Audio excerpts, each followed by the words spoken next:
Hello. Hello. हाँ जी, हाँ, कहाँ से बोल रहे हैं? पवन दास बोल रहा हूँ जी। हाँ, सत्साई भगत जी। सतसाई जी। ठीक हो? हाँ जी, बढ़िया दया परमात्मा जी। अच्छा, ये तो बहुत पुराना नंबर है आपका, बंद था भगत जी। जी जी रोल की चेक करके देखो। जी। और सब ठीक है परिवार वाले? बहुत दया परमात्मा जी। अच्छा, मेरे बहुत दिन में मुलाकात हुई तुमने भगत जी आज। और कुछ बताओ भगत जी मालिक के बारे में। मालिक सब के बारे में तो क्या बताएं, परमात्मा तो परमात्मा है भगत जी, वो तो अपनी जगह नहीं, वो बिल्कुल ठीक है। भाई, वो तो बात सही है भगत जी। मान लो हमारे सतगुरु हैं, वही तो हमारे लिए परमात्मा है। उनके लिए मान लो कब आ रहे हैं, कैसे हैं, कोई सूचना उनके बारे में जिससे का हम खुश होंगे। अब देखो भगत जी, परमात्मा अब अंदर गए हैं। जी जो भी रास्ता उन्होंने इख्तियार किया है, जी। अब बाहर आना भी भगत जी, अब वो जो रास्ता होगा बाहर आने का वो भी परमात्मा इख्तियार करेगा। हाँ, ये तो हकीकत है। लेकिन ज्ञान आधार से इतना जरूर मालूम पड़ता है कि भाई अब परमेश्वर को जब जब दुनिया याद करेगी, जब दुनिया को परमेश्वर की चिंता होगी, जब दुनिया को परमेश्वर की जरूरत महसूस होगी, तभी अब परमेश्वर जेल से बाहर आएगा। और दुनिया को परमेश्वर की जरूरतें जब महसूस होती है भगती, जब दुनिया में हाहाकार मचती है, जब दुनिया के जान पे आन पड़ती है, हर तरफ से उनके हाँ रास्ते बंद हो जाते हैं ना, तब इस हाँ, आत्मा को परमात्मा याद आता है। तो हकीकत है। तो भविष्य वक्ताओं की भविष्यवाणी और परमेश्वर ने अपने सत्संगों में जो जिक्र किया है हाँ गुरुदेव की भविष्यवाणी के आधार से कि भाई क्या होगा आने वाले समय में, क्या नहीं होगा, उस आधार से भगत जी देखो, तांडव तो पृथ्वी पे मचेगा। हाँ। वो तांडव चाहे आपस में, चाहे देशों के युद्ध के कारण मचे, या चाहे किसी महामारी, बाढ़, भूकंप, किसी सुनामी के द्वारा मचे, तांडव तो भगत जी मचेगा। आज जब चारों तरफ से हाहाकार होगी तो भाई तभी भगत जी मालिक को याद करेंगे। देखो भगत जी, बात ऐसी है, हम्म। अगर किसी बहुत बड़े मंत्री या प्रधानमंत्री या राष्ट्रपति के अगर बच्चे हाँ को कोई आतंकवादी उठा लेता है हाँ, भगत जी, वो कितना परेशान हो जाता है, कितना क्या कुछ नहीं कर देता, वो सब कुछ दांव पे लगा देता है। बिल्कुल। उस समय अपने पुत्र के खातिर उसको देश की जनता का भी हित और अहित ध्यान में नहीं रहता है, उस पूरा खजाना हकीकत लुटाने को तैयार हो जाता है, सेना को, मिलिट्री को हर संभव आदेश देने को तैयार हो जाता है। है। हाँ, और भगत जी 7 साल से वो परमेश्वर खुद जेल में बैठा हुआ है। हकीकत है। क्या क्या क्या उस परमेश्वर का समय, उस परमेश्वर का प्रेम क्या कुछ भी मायने नहीं रखता? क्यों नहीं भगत जी? तो वो कितना कुछ सहन कर रहा है, लेकिन वो कब तक करेगा भगत जी? उसकी भी एक सीमा होती है ना। भगत जी जरा नीचे लेट कर देखो जी प्लस्तर पे। जी इनमें रोना आता है। जी, अगर हम एक दिन के लिए नीचे नहीं सो सकते, सही बात और हमारे मालिक को 6 साल बीत गए, 7वां साल चल रहा है भगत जी। जी। तो इन लोगों जितने मैनेजमेंट वाले हैं, इन्हें तो शर्म नाम की कोई चीज ही नहीं है भगत जी। जी वो तो हम सब भाई, जानते ही हैं भगत जी, इनके विषय में तो अब कुछ बाकी रहा नहीं, सब लोगों को मालूम हो चुका है क्या नहीं। अब ठीक है, हाँ भगत का अपना कोई प्रारब्ध है, कोई संस्कार है, कोई खुल के बोल देता है, कोई छुप के बोल देता है, कोई सामने बोल देता है, कोई नहीं बोल हाँ पाता है। सबके अपने अपने हाँ, संस्कार होते हैं भगत जी, दबाव किसी पे दिया नहीं जा सकता, क्योंकि ये भक्ति मार्ग है स्वतंत्रता का और समझ का, हकीकत है, है ना। सच्चाई है अगर बात। समझ में आ गई फिर तो आदमी सिर धड़ की बाजी लगा देता है, गुरुजी कहते हैं। बिल्कुल। और नहीं समझ में आया और अगर वो गलत लोगों का साथ देना छोड़ देता है, सामना नहीं करता, वो भी ठीक है, कम से कम वो खुद भी पाप का भागी होने से बच जाता है, और दूसरों को भी पाप कर्म करने से, मतलब उनकी हिस्सेदारी से वो बच जाता हाँ है ना। तो ये अब वैसे, अब चूंकि भगत जी परमेश्वर ने ज्ञान दे दिया, सब कुछ समझा दिया, उस आधार से ये तो है ही कि भाई भाई वो परमात्मा, भाई वो धरती पे है, समर्थ है, सामर्थ्यवान है, सब कुछ है भगत जी। अब हाँ इसमें बहुत सारे रीजन है भगत जी, बहुत सारे इसमें रीजन है। परमेश्वर बार बार वीडियो में बुलवाते हैं कि भाई परमात्मा एक तीर से अनेकों शिकार करते हैं। अगर परमेश्वर जेल में बैठे तो जेल में बैठने का कोई एक या दो कारण नहीं हो सकते, उनके अनेकों कारण हैं। हम्म, और वो एक तीर से सही। जब समय आएगा तो सारे शिकार कर लेंगे एक तीर से, हाँ हाँ है कि ना। जिस प्रकार महाभारत के युद्ध से पहले श्री कृष्ण जी ने जो, कौन है वो राजस्थान में हमारे खाटू श्याम जी, जिनको क्या बोलते थे, बर्बरीक बोलते थे, क्या बोलते थे, नहीं उन्हें मैं नहीं जानता। हाँ, वो जिनका शीश कटा हुआ था, भीम के पुत्र। घटोत्कच हाँ, अश्वत्थामा। घटोत अश्वत्थामा था तो भगत पत, जी। नहीं नहीं, वो हमारे जो राजस्थान में श्याम जी के नाम से पूजा जाता है, दुनिया जाती है वहाँ यात्रा में। वो जा रहा था अच्छा। महाभारत के युद्ध में युद्ध करने। श्री कृष्ण जी को मालूम हुआ तो बोले भाई कहाँ जा रहा है? बोले मैं युद्ध में जा रहा हूँ। वहाँ क्या करेगा? बोले जो हारेगा मैं उसकी तरफ हो जाऊंगा। तो बोला तो फिर क्या कर लेगा? बोले मेरे पास में ऐसी शक्ति है, मैं जिसकी तरफ हो गया वो विजय होगा। बोले क्या है तेरे पास? बोले ऐसा दिखा।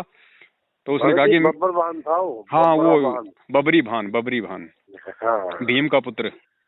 हाँ। तो उसने उसकी परीक्षा ली। तो उसने कहा कि देखो जी, मेरे पास में 3 बाण है और मेरा जो ये पहला बाण है, इसका काम ये है कि इसको मैंने जिस भी लक्ष्य पे साध दिया ना, ये उसको पूरा करके लौटेगा। अब बोले मेरे को हाँ कोई एग्जाम्पल दो।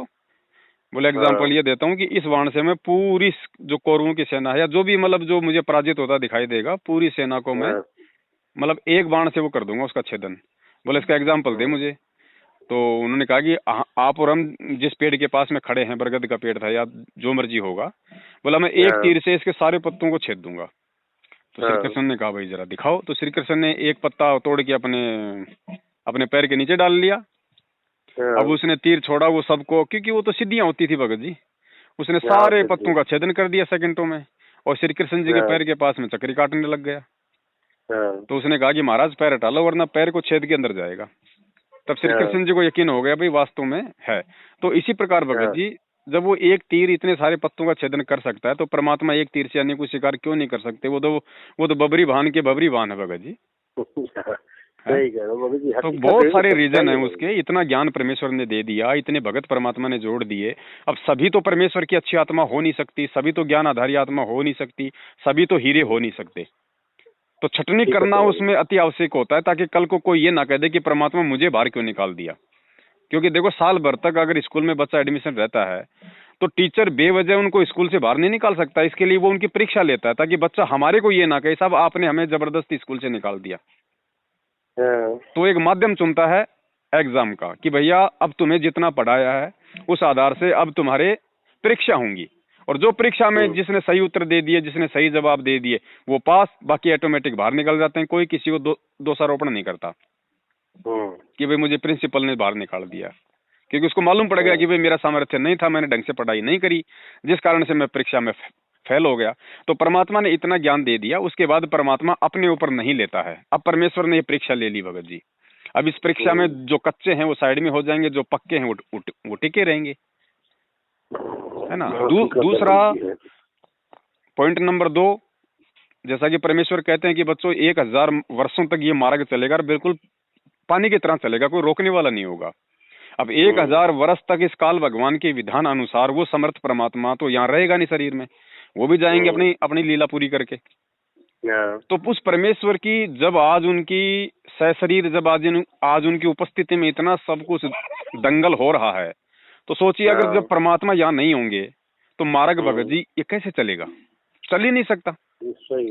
तो वो मार्ग उस समय परमेश्वर की अनुपस्थिति में कैसे चले, उसके लिए परमात्मा आज ये रिहर्सल हो रही है, ये तैयारी हो रही है। परमात्मा पूरा सिस्टम सेट करके जाएंगे, उन आत्माओं के हाथों में ये सिस्टम संभाल के जाएंगे, मैनेजमेंट का पूरा सिस्टम दे के जाएंगे, जो परमेश्वर की गैर मौजूदगी में सही तरीके से जैसे मतलब नाम दीक्षा की प्रक्रिया है भक्तों को, और जैसे जो भी है आने वाले समय में जो होगा।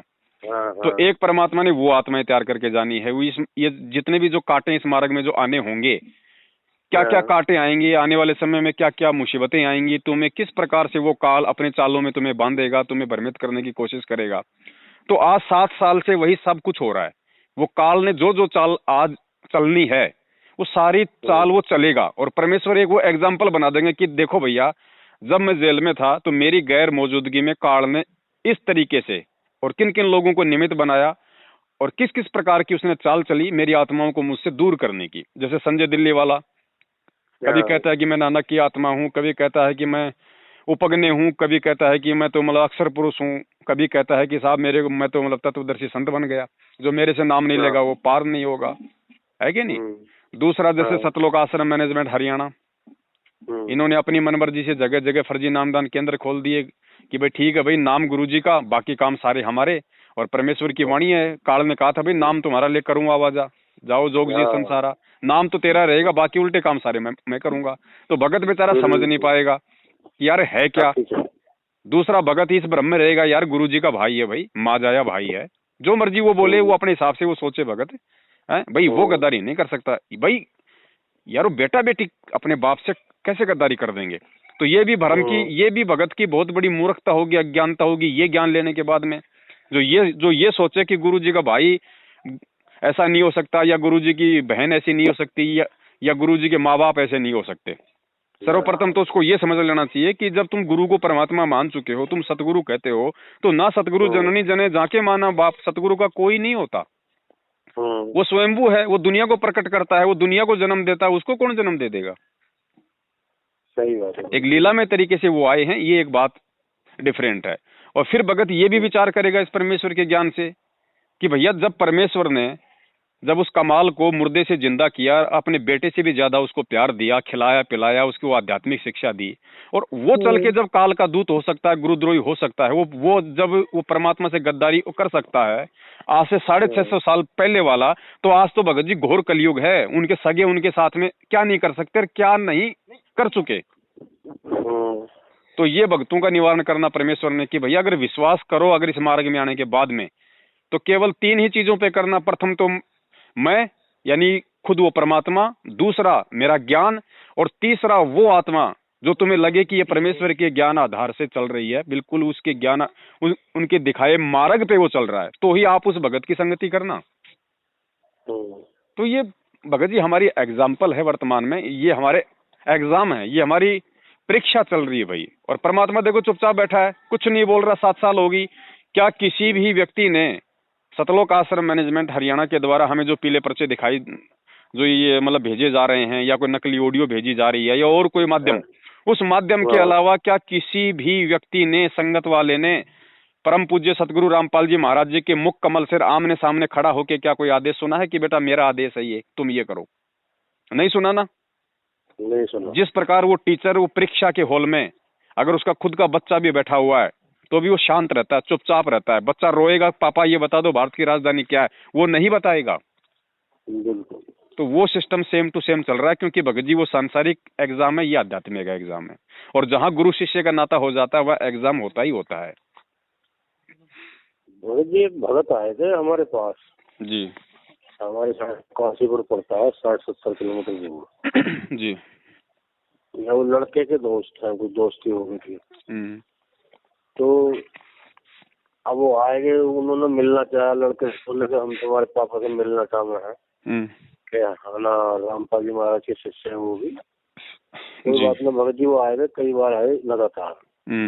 अब जब पहली बार उनसे मुलाकात हुई तो दास ने बात रखी उनसे, मन की भगत जी एक बात बताओ, आपने पहले ये बताओ अपना नाम दान कब लिया?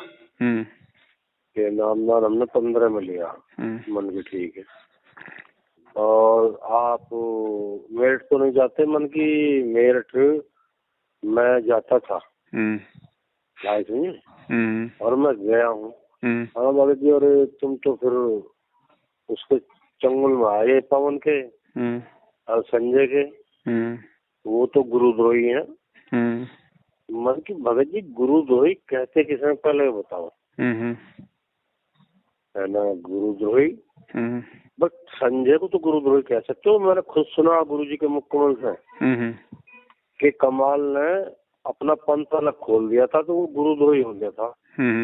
तो संजय तो गुरुद्रोही हो सकता है, पर पवन की बात बता दो, कोई आश्रम खोला हो, कुछ नाम दिया हो किसी को आज तक, पवन को गुरुद्रोही कैसे कह सकते हो तुम? और ना भगत जी एक चीज तुम्हें सुनवाता हूँ, वीडियो। मैंने कि मुझे क्या सुनवाते, मुझे जो वीडियो सुनवाते ना ऑडियो गुरु जी के मुख कमल वाली, वो नकली है। तो मैंने काफी टाइम पहले सुन ली भगत जी। तो देख, मुझे सुनवा कर दे, मन की सुनाओ या मत सुनाओ। तो उन्होंने सुनवाई ना वैसे मुझे, मैंने पहले ही सुन रखी थी। तो उन्होंने फिर कई बार है फिर मुझसे बात ना करी। में आना, ये तो भाई मेरठ वाले हैं, मेरठ जाना। मन के ठीक है, मेरठ में लूना कहते कि कत्ल कर दो किसी का, लाठी डंडों से सिर फोड़ दो। या जनता का, भक्तों का पैसा लूट लो। हम्म। पवन ने कभी ना बोला एक बार भी कि ना पैसा लूट लो। जी। ये तो मैनेजमेंट कर रहा। और भगत जी 2014 में गया था, नामदान लिया था मैंने, जी। तुमने 15 में यहाँ लिया है। हम्म। जब एसपी आया था शंका समाधान में महेंद्र के दौरे, तो एसपी इसने वापस कर दिया था महेंद्र ने। मन की मैं मौजूद था उस टाइम वहाँ। तुम्हें तो पता, तुम्हें सच्चाई का पता ही ना भगत जी। और जब गुरुजी तारीख पे गए थे कार लेकर, तो एक शायद बीच में से लौटाए लाए थे, वहां से ले आए थे जी। तो भगत जी मन की मुझे पूरा पता है। वो तो मैं अनाड़ी था उस टाइम, इतना तो मुझे तब पता। अब तो मुझे जानकारी काफी हो गई। मन की 13-14 भगत मरे थे वहाँ महाराष्ट्र से आते हुए रास्ते में। अरे उनसे तो अच्छे मुसलमान नहीं, इनसे मैनेजमेंट वालों से उन्होंने चंदा इकट्ठा करके उनकी लाशें भिजवाई वापस। इन्होंने पहला पर्चा निकाल दिया सुबह को ना, सतलोक पहुंच गए। अरे इन्होंने ठेका ले रखा भगत जी सतलोक का, गुरुजी अंदर करवा रखे इन्होंने, इन पर ठेका आ गया। अरे मन की प्रमाण दिखा दो मुझे, किसे देखे गए आदेश गुरुजी के नाम दे दियो। ये गुरुजी से बड़े हो गए क्या? अरे 550 ये केंद्र चल रहे हैं, नामदान केंद्र। तो भगत जी ये सब झूठ है। अरे आश्रम में एक जगह नाम दिया जाता था, ये 550 जगह दे रहे हैं। अरे भगत जी तुम्हें इतना ही ज्ञान ना होया। अरे गुरुजी तो इस काम को पहले भी कर सके थे, जब वहाँ के आश्रम में वो कांड हुआ था। भक्तों जिले वाइज वो खोल लियो मतलब सेंटर, नाम अपना ये दे करेंगे भगत। बताओ कहीं दिखा दो फिर मान मुझे। तो भगत जी ना बोले फिर बाद में। ठीक है बताओ भगत जी, और बताओ। बस बड़े भाई दया परमपिता परमेश्वर जी की, और उम्मीद करता हूँ आप सभी भी इसी तरह से अपना गुरु जी में दृढ़ विश्वास के साथ लगे रहो। भगत जी जिब्या गुणगान नहीं कर सकती, इतना विश्वास है। बस बस बस बस ये चाहते हैं हम तो, बस मालिक का तुच्छ जीव है हम, मालिक की अपना दया दृष्टि बनी रहे। सही है। और इससे ज्यादा क्या कह सकें भगत जी, ज्ञान तो हमें है नहीं, अज्ञानी है।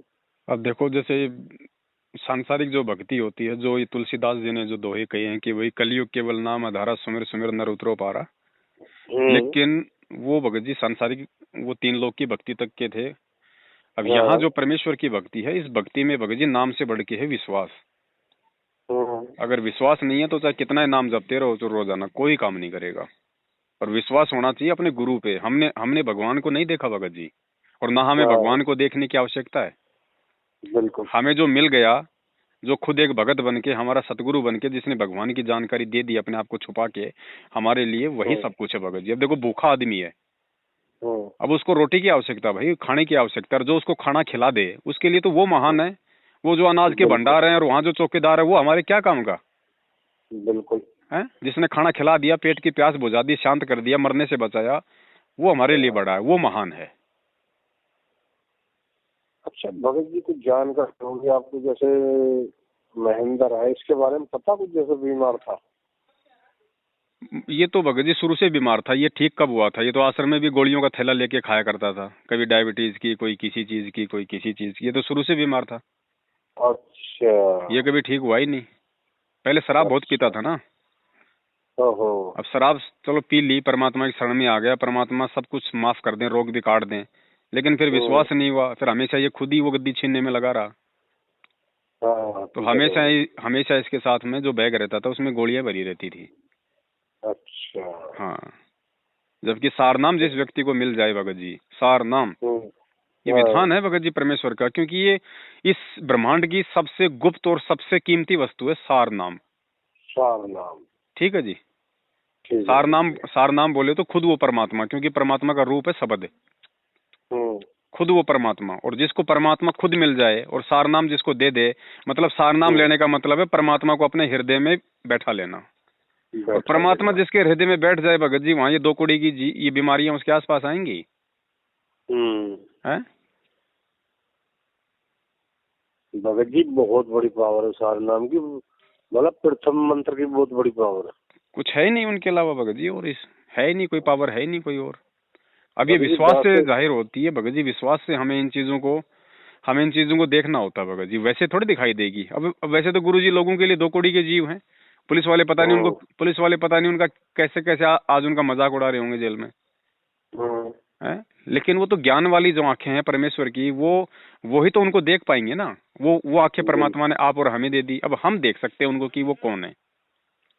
हकीकत है भगत जी। अब मेरे लिए तो मेरा बाप महान है भाई, मेरे लिए तो जो हमल की मेरी माँ बढ़ के है। अब पड़ोसी की माँ चाहे यहाँ की चाहे राष्ट्रपति, वो होगी पड़ोसी के लिए, लेकिन मेरे लिए थोड़ी है।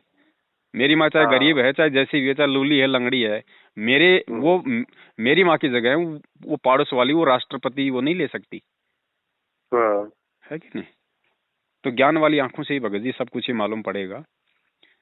और इतना सब कुछ भगत जी बताने के बाद भी अगर किसी को अभी तक भी अगर इस गुरु की पहचान नहीं हो पाई है, अगर ये गुरु समझ में नहीं आ पाया है, अगर ये ज्ञान समझ में नहीं आ पाया, क्योंकि परमेश्वर पूरा कोर्स दे के गए हैं, कुछ बाकी नहीं हम्म, रखा भगत जी, कुछ भी बाकी, मतलब हजारों बार तो परमेश्वर ने रिवीजन करवा दिया। एक सृष्टि रचना को भगत जी मालिक ने हजारों बार सुनाने की क्या आवश्यकता? क्या वो हमें याद नहीं हो सकती? खूब हो सकती है ना। बिल्कुल। लेकिन क्यों सुना रहे थे भगत जी? ये हम अच्छा भगत हमारे जी एक अंदर। बात बताओ, जी। ये नित्य नियम है, जी। गुरु जी ने कई बार बताया, मुख्यमंत्री सुनादास ने, जी। कि ये नित्य नियम और ये तीनों असुर निकम रवानी संध्या आरती, ये तो कंपलसरी है, करनी ही करनी है। जी। और नित्य नियम में क्या भगत जी, नित्य नियम में नियम ही तो है। जी। इसमें जो जी। नियम है उनका हमें आजीवन पालन करना है। जी। जी। जी। ऐसे में तो जी। उसी से हमें बहुत कुछ मिल जाता है भगत जी, नित्य नियम से। वो तो देखो आप भगत फिर जी, जो साफ साफ पूरा जी, परमेश्वर ने जो नित्य नियम की पुस्तक दी उसमें भी लिखा हुआ भाई, जब तक इस पे अमल नहीं करोगे कोई मतलब नहीं है, हम्म, हैं? हकीकत है। खाली ये पढ़ने से काम नहीं करेंगी भाई। पढ़ने से तो ठीक है, तुम्हें ये ज्ञान यज्ञ हो गया, हाँ, लेकिन जब तक इन पे अमल नहीं करोगे कि वाणियां बोल क्या रही हैं, हमें करना क्या है, तब तक फायदा क्या फिर उस ज्ञान का भी, अगर उपचार नहीं है तो। अब मुझे ज्ञान हो गया है, मैंने किसी को बता दिया कि भाई साहब आपको कैंसर है और उसका इलाज है नहीं, तो वो ज्ञान भी किस काम का? वो तो ज्यादा मतलब टेंशन और बढ़ा देगा, हकीकत है। है कि नहीं? ये कोई छोटी मोटी चीज है भगत जी। जब दास ने प्रथम बार नाम लिया परमेश्वर से, हाँ, और जब दास अपने घर पे आया नाम दीक्षा लेके, और उसके बाद महीना 2 महीना निकल गया था, हाँ, उसके बाद फिर दास एक बार गया समागम में, हाँ, और क्योंकि उस समय मैंने इतने सत्संग नहीं सुने थे, हाँ, और बहुत ज्यादा मतलब प्यास थी सत्संग सुनने की, तो रातों को मोबाइल में लगा लगा के मैं सो जाया करता था। अच्छा, तो काफिर का अंग चल रहा था भगत जी, अच्छा, और परमेश्वर से जब नाम लिया 4 महीने बाद में, और जब काफिर का अंग मुझे 4 महीने बाद में मुझे दिखाई दिया, तो मैंने उसको सुना पूरा रात को। तो सुनते सुनते भगत जी मैं बहुत रोया पूरा, मैं मतलब मैं रोते रहा जब तक परमात्मा को काफिर का अंग सुनाते गए, क्योंकि काफिर का जो अंग था उसमें भगत जी एक आता कि वो काफिर जो खेले साड़ी, वो काफिर जो माता दे गाड़ी। हाँ, भगत जी सिर्फ एक माता को गाली देने के अलावा मेरे अंदर कोई विशेष गुण, मतलब कोई भी वो नहीं था गुण। सिर्फ मैंने मेरी माँ को कभी तू भी नहीं कहा, मेरे माँ बाप को। बाकी उस काफिर के अंग में कोई भी ऐसा वो कर्म नहीं है जो मुझ नीच ने ना किया हो जीवन में। हाँ, और जैसे वो नाम लिया, और 4 महीने बाद जब मैं काफिर का अंग सुन रहा हूँ, तो मैं रो इसलिए रहा था कि आज मेरे अंदर एक भी अवगुण नहीं हूँ उनमें से, ऑटोमेटिक। हाँ, तो फिर सुबह सुबह वो परमात्मा, भगत जी मेरी आंखें खुली हुई, मैं सो नहीं रहा था, गांव में था, झोपड़ी में सो रहा था, और तकरीबन 5 बजे का टाइम होगा, और मेरी जो खाट थी वहीं पे एक सफेद, वहां पे एक चेयर डली हुई थी प्लास्टिक की। तो सुबह 5 बजे मेरी आधी आंखें खुली हुई, मुझे अच्छे से पता है कि मेरी जो चाची थी वो जो मतलब झाड़ू निकाल रही थी, क्योंकि गांव में लोग सबसे उठते पहले माता बहनें पहले झाड़ू निकालती हैं, तो वो झाड़ू निकाल रही थी, बिल्कुल शांत माहौल था। और 5 बजे वो परमात्मा सतगुरु रामपाल जी महाराज सफेद पोशाक में आए, चेयर पे बैठ गए, और 5 मिनट तक दास के साथ में बात करी। लेकिन ध्यान मुझे केवल यही रहा कि बेटा ये जो तीनों टाइम की आरती हैं, बस ये तू टाइम टू टाइम तू करते रहना, मैं सदा तेरे साथ में रहूंगा, और कभी भी अपने आप को मेरे से दूर मत समझना।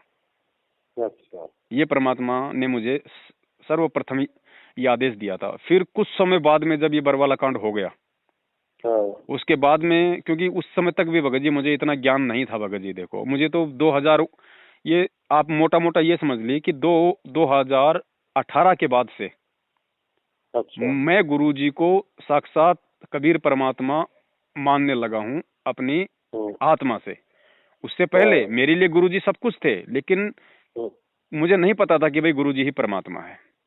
हाँ, मुझे इतना पता था कि ये गुरुजी ये परमात्मा की जानकारी दे रहे हैं। समर्पित मैं उनके लिए उस समय भी उतना ही था जितना मैं आज आपसे बात कर रहा हूँ। लेकिन हाँ, उस समय तक मैं गुरु और परमात्मा को शायद मैं दो समझ रहा था।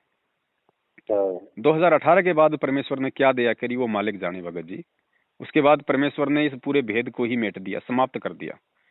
तो हाँ, बरवाला कांड के काफी समय बाद में, जब दास ऐसे ही था, इतना ज्ञान आधार नहीं था, और काफी लोग ये बोल रहे थे कि भाई परमात्मा सतलोक चले गए, परमात्मा सतलोक चले गए। तो मैंने कहा भाई परमात्मा तो वहां बैठे हैं, जाएंगे कैसे सतलोक, हम्म, है ना। तो मुझे फिर मतलब कि सौपन आता है भगत जी, और मैं जैसे परमात्मा 4-5 लोगों के साथ में जा रहे हैं और मैं पीछे पीछे परमात्मा के दौड़ रहा हूँ, मैं रो रहा हूँ कि परमात्मा हमें छोड़ के मत जाओ। तो हम्म, परमेश्वर ने थोड़ा सा मतलब चलते चलते परमात्मा पीछे मुड़े, दास को आशीर्वाद दिया और कहा कि बेटा याद है ना, 3 समय की हाँ, आरती करते रहना। हम्म, परमेश्वर ने कहा बेटा 3 समय की आरती करते रहना। हम्म, अब ये सौपन तो दास को था, लेकिन आदेश तो पूरी संगत के लिए होता भगत जी परमात्मा का, हाँ, है कि नहीं। अब जैसे आर्मी है, हम्म, अब आर्मी का कोई कमांडर है, हम्म, ठीक है। अब राष्ट्रपति या प्रधानमंत्री या जो सेना का जो अध्यक्ष है, वो केवल उस एक व्यक्ति को देगा आदेश कि भाई सारी सारी सेना को ये आदेश है। वो सबको नहीं कहेगा, वो प्रधानमंत्री जा जाके कि भाई तुम्हें अब ये करना है, ये करना है। वो केवल एक को कहेगा या फिर वो 2 को कहेगा, और बाकी फिर आगे वो पूरी संगत के लिए वो होता है आदेश। हाँ, तो ये भगत जी जो आरतियां हैं 3 समय की, ये कोई साधारण चीज नहीं है भगत जी। इन हाँ, आरतियों में सारे तो मंत्र हैं, हम्म, इन आरतियों में सारी शंकाओं का समाधान है, हम्म, और इन आरतियों में वो मुख्य मुख्य वाणियां हैं जो हमारे इस जन्म और मृत्यु के रोग के लिए भगत जी काफी हैं। अगर नित्य नियम की अगर प्रत्येक वाणी को यदि हमने समझ लिया और उनमें से 50% को भी यदि हमने अपने जीवन में उतार लिया, भगत जी इस लोक में परमात्मा छोड़ेगा नहीं।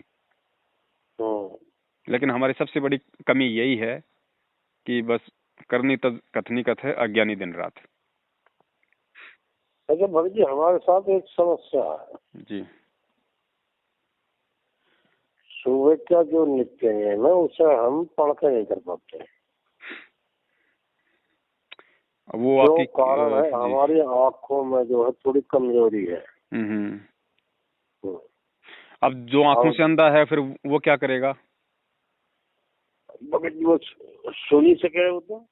हाँ, तो परमेश्वर ने कब कहा कि भाई तुम्हारे को पढ़ के करना जरूरी है। जिसकी आंखें सही हैं, जिसके पास समय है, वो बैठो भी, वो उसको पढ़ो भी हम्म, परमेश्वर के साथ साथ, क्योंकि परमेश्वर खुद उस नित्य नियम को बनाने वाले, वो खुद वो हम्म, उन्होंने एक वीडियो बनाया तीनों हम्म, समय की आरती का। खुद वो परमात्मा जिसने पुस्तक लिखी है, जिसको देखने की जरूरत नहीं है, शब्द जिसकी हम्म, आंख, भाई शब्द और वाणियां जिसकी आंखों के सामने चलती हैं, लेकिन फिर भी वो हाँ, आप और हमें ये पाठ पढ़ाने के लिए, शिक्षा देने के लिए कि पाठ का हाँ, मतलब क्या होता है। पाठ का मतलब हम्म, होता है उसको पढ़ना, उसका पठन करना। हाँ, पठन करने से हमारा उसमें जो मतलब कि दोहरा हमारे को फायदा है, क्योंकि हमारा हम्म, ध्यान उसमें रहेगा कि परमेश्वर क्या वाणी बोल रहे हैं, मैं उनके साथ साथ में क्या वाणी बोल रहा हूँ। अगर हम उस पुस्तक को साइड में लेके अगर वैसे परमेश्वर के साथ साथ वाणी करेंगे हाथ जोड़ के, ठीक है, तो भगत जी हमारा ध्यान उस वाणी पे रहेगा नहीं, मन कहीं ना कहीं भटकता रहेगा। तो जिसके हम्म, पास समय है, जो सामर्थ्यवान है, जिसकी आंखें सही हैं, वो बैठ के करे परमेश्वर की दया से जैसा मालिक ने निर्देशित किया हुआ है। और कोई ऐसा है जिसको कोई मोतियाबिंद है या कोई भाई आंखों में कोई प्रॉब्लम है, तो उनके लिए हम्म, परमेश्वर ने फिर उनके लिए फिर ये आदेश है कि भाई आप चाहे अगर समय है तो अपना बैठ के अपना ध्यान लगा के करो, हैं। अगर समय नहीं है, आप अपना कोई काम कर रहे हो, अपना बिजी हो, माता बहनें सुबह सुबह कोई काम कर रही है, पोंछा लगा रही है, अपना कोई खाना बना रही है, तो परमेश्वर ने कहा कि बेटा हाथ अपने बेलन चकले पे चलाती रहो, कान अपने परमात्मा की वाणियों पे रखो। हम्म, बहुत इसीलिए हाँ तो ये परमेश्वर कहते हैं कि भाई ये सहज मार्ग है। अगर इस हम्म, मार्ग में भी अगर तुम भक्ति नहीं कर पाए तो तुम जीवन में कभी पार नहीं हो सकते, क्योंकि फिर सांसारिक भक्ति तो कितनी कठिन है होती, एक एक पैर पे काल भगवान खड़ा करके तब करवाता है फिर।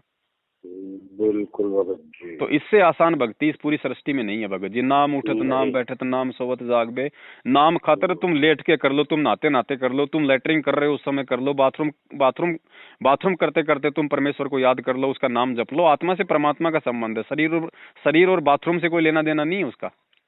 हाँ, अब इतना सहज मारा गया भगत जी, परमेश्वर ने इतना सब कुछ दे दिया, खोल के बता दिया, और ये भी कह दिया कि भैया अगर तुम ज्यादा नाम भी जाप नहीं कर पाओ, लेकिन एक चीज का ध्यान रख लेना, बस विकारों से दूर हो जाना और मर्यादाओं में रहना, तो भी परमात्मा पार कर देगा। जिस प्रकार डॉक्टर कहता है ना भाई, अगर तू मान लो, अगर तू गोली अगर 2 टाइम की बजाय अगर तू 1 टाइम भी अगर तू खा लेगा, और अगर तू नियम अगर पूरे निभाएगा, अगर तू मर्यादा में रहेगा, मैंने बोल दिया कि तेरे को अचार नहीं खाना, तू नहीं खाएगा, दही नहीं खाना, नहीं खा रहा है, अगर तू परहेज में रहेगा और गोली चाहे 1 टाइम थोड़ी खा ले, तो भी तेरा रोग निवारण हो जाएगा। लेकिन नियम तोड़ के चाहे तू सारा दिन गोली फांकता रहे, वो काम नहीं करेगी। वही आध्यात्मिक मार्ग में है। अच्छा भगत जी, ये जो ओम प्रकाश है हिमाचल वाला जी, इससे बात हो जाती है क्या कभी? नहीं भगत जी, मेरी किसी भी मैनेजमेंट वाले भाई बहनों से कोई बातचीत नहीं होती है काफी लंबे अरसे से। और ओम प्रकाश जी से भी मैं भगत जी 2016 या 17 में ही मिला था, जब वहाँ पे करनाल में एक छोटा सा प्रोग्राम था। उसके बाद से लगभग 5 साल हो गई, ओम प्रकाश जी से मेरा कोई संपर्क नहीं है, ना मैंने कभी उनको फोन किया। बीच में उनका फोन आया था लगभग 3 साल पहले, ऑडियो आप सभी ने सुनी हुई होगी। हाँ, वो तो सुनी थी। बस उसके अलावा मेरा किसी से ना कोऑर्डिनेटर से संपर्क है, ना किसी नामदान संचालक से है, ना गुरुजी के कलयुगी परिवार से है, किसी से नहीं है। मैंने कई बार किया भगत जी फोन, वो तो उठाता है ना, या तो कोई लड़की है या उनकी घर से है, वो उठाती है। देखो वो भगत जी नहीं उठाएंगे, वो नहीं उठाएंगे, क्योंकि उनके अंदर इतने दोष समाहित हो चुके हैं, इतने दोष समाहित हो चुके हैं भगत जी, उनको इच्छा नहीं करती कि मैं किसी भगत से बात करूं। उनकी इच्छाएं मर चुकी है भगत जी। वो उनकी किसी भगत से बातचीत करने की कोई इच्छा बाकी नहीं है भगत जी। वो नहीं करेंगे, क्योंकि उनको ये नहीं है कि भाई मैं किसी भगत से बात करूं, उसको कोई समस्या है, कोई शंका है, तो मैं उसका समाधान करूं परमेश्वर के ज्ञान से। वो उनके अंदर नहीं है। अब उनका खाता जो है ना भगत जी, बैंक अकाउंट जो है, वो परमेश्वर ने उनका बिल्कुल सील लगा रखा है, बंद है। जितना पैसा उसके अंदर है उतना वो खाते रहो, आगे का उनका खाता बंद है, ना आ सकता ना जा सकता। क्योंकि सारनाम की जो कमाई है, सतनाम की जो कमाई है, वो यहाँ पे नष्ट नहीं होगी, चाहे आप कितनी मर्यादा तोड़ दो। चाहे आप सतनाम का जाप कर रहे हो, आप चाहे शराब पियो साथ में, ठीक है, आपकी जो कमाई है वो आपकी बंद हो जाएगी, लेकिन उस शराब पीने से पहले आपने जो कमाई जो कर ली, वो कमाई आपकी यहाँ बर्बाद नहीं होगी भगत जी, ये तो ऊपर बर्बाद करेगा काल। यहाँ जैसे आपने शराब पी रहे हो, आप बीड़ी पी रहे हो, साथ में आप सतनाम का जाप कर रहे हो, प्रथम नाम का जाप कर रहे हो, वो जो आपकी जो कमाई है, वो कमाई आपके अंदर वो दुर्बुद्धि पैदा करेगी। फिर गुरुजी ने क्या कहा कि राक्षस और ऋषि ये क्या थे? ऋषि लोग वो थे जो मर्यादा में रह के अपनी भक्ति करते थे, अपने मंत्रों का जाप करते थे। फिर कुछ लोग थे वो राक्षस क्यों हुए? वो वही ऋषि लोग थे। फिर उन्हीं ऋषियों में से राक्षस वो हो गए जो शराब पीने लग गए, उल्टे सीधे काम करने लग गए, साथ में वो नाम भी जाप करते थे। तो नाम जाप से तो उनके अंदर वो शक्ति आ गई, और वो जो विकार थे, जो उल्टे काम थे, वो करने से उनके अंदर वो दुर्बुद्धि आ गई, जिस कारण से वो राक्षस कहलाए। फिर तो ये राक्षस की जो भूमिका है वर्तमान में, ये सतलोक आश्रम मैनेजमेंट हरियाणा निभा रहा है भगत जी। ये भक्ति भी कर रहे हैं, लेकिन ये मर्यादा में नहीं है। तो भक्ति से तो इनमें शक्ति, और उल्टे काम करने से इनके अंदर विकार, ये दुर्बुद्धि। अच्छा, वो राजस्थान में जो बता रहे थे वो दुष्कर्मी कौन कौन थे? वो राजस्थान के नहीं है भगत जी, वो मध्य प्रदेश का धार जिला है। धार जिले में राजगढ़ नामदान के अंदर है। वहाँ पे एक आदिवासी भील समाज की जो 3 बच्चों की माँ थी बहन, उसके साथ में वहाँ उन लोगों ने ज्यादती की है, बलात्कार किया है उस बहन के साथ में 8 दिन तक। अच्छा जी। तो उसमें रिपोर्ट हुई, क्या हुआ? भगत जी रिपोर्ट कौन करवाएगा? वो बेचारा भील समाज का, वो आदिवासी नया नया वो भगत जुड़ा था, और ये लोग इतना बड़ा संस्था लेके बैठे हैं। अब विष्णु साहू है जो मध्य प्रदेश का स्टेट कोऑर्डिनेटर है, वो पिछले 4 साल से वहां पे राजनीति कर रहा है। कभी कांग्रेस को, कभी शिवराज चौहान को वोट देता है, कभी उसको कमल हसन, क्या नाम उसका, कमलनाथ, कांग्रेस वाला, कभी उसको सत्संगों में बुलाता है, सत्संग को आशीर्वाद दिलाता है, उनको विश्वास दिलाता है कि हमारे 3.5 करोड़ भगत हैं। तो वो 4 साल से क्या अपनी ऐसी तैसी करवाने के लिए वो राजनीति कर रहा है? वो ऐसे मौके पे तो उनका फायदा उठाएगा, तो कैसे FIR हो जाएगी भगत जी? सही कह रहे हो। और दूसरी बात, जैसे जो सुनने में आया था, और वो हकीकत भी है, इन लोगों ने गुरुजी का आदेश बता के, मैनेजमेंट वालों ने, कि भाई ऐसा ऐसा कोई मामला, इन्होंने हकीकत नहीं बताई, इन्होंने उसी चीज को दूसरे रूप में पेश कर दिया और कहा कि भाई हाँ, गुरुजी की बदनामी हो जाएगी, गुरुजी का आदेश है कि उसका जो पति है उसको पैसा इकट्ठा करके देना है ताकि वो आगे कोई कानूनी कार्रवाई ना करे।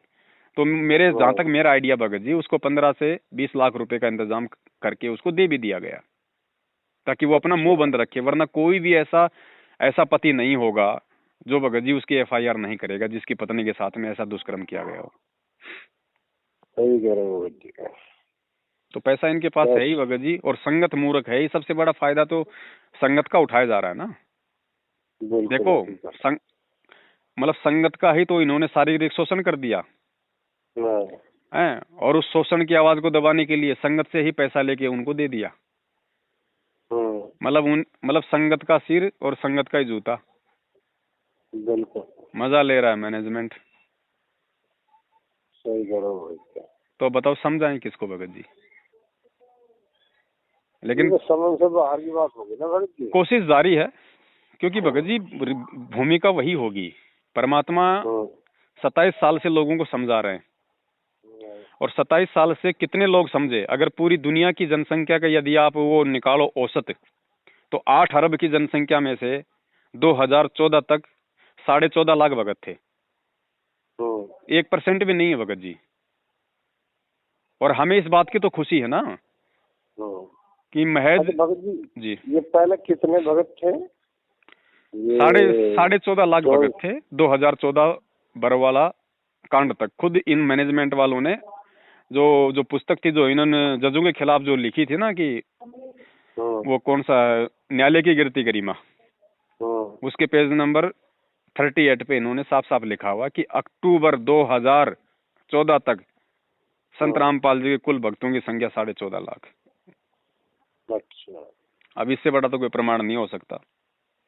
और वैसे भी हकीकत है आपको तो जी मालिक ने बताया तो शायद 7-8 लाख शहर थे करोथा कांड के लगभग। हाँ, तो उसके बाद देख लो, फिर 2 साल परमेश्वर अंदर रहे, 9 में आए, 9 के बाद 5 साल तक सत्संग किए, तो कितने जुड़ेंगे हाँ, तो वही 14-15 का हिसाब है। भाई। हर महीने समागम में जो है मतलब 15-20 हजार भगत आया करते थे। अच्छा, तो उस हिसाब से भी वही आइडिया बैठता है 14-15 लाख का ही।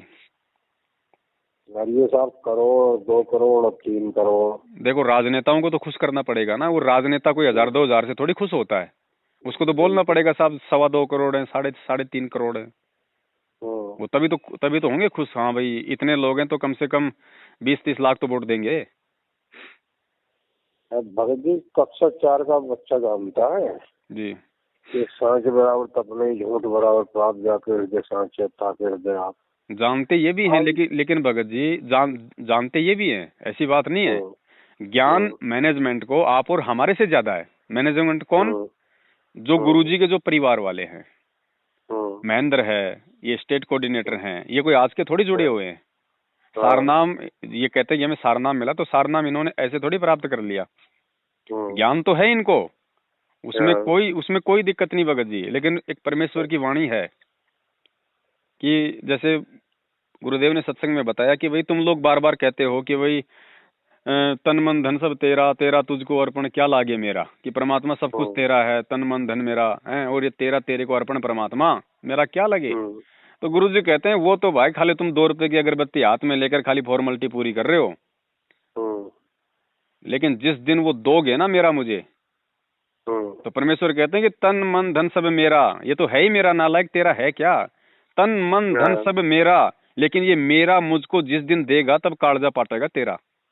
हाँ, तो ज्ञान तो हमने ले लिया परमात्मा से, लेकिन अब उस ज्ञान का जो परिचय था भगत जी वो देना बाकी था। हाँ, कि परमेश्वर हम आपने हमें जो अनमोल ज्ञान दिया उसको हमने अपने हृदय में कितना समाया, हाँ, या फिर हमने उसको पाद की तरह जो हमल की उड़ा दिया ऐसे ही। हाँ, तो वो था भगत जी।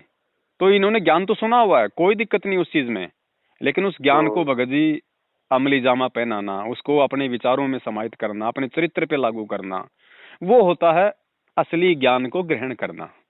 बाकी तो कौन नहीं हाँ। सुन रहा ज्ञान। टीवी चैनलों पे सत्संग चल रहे हैं, पूरी दुनिया सुन रही है, लेकिन कितने लोग उन्हें मानने को आज तैयार हैं।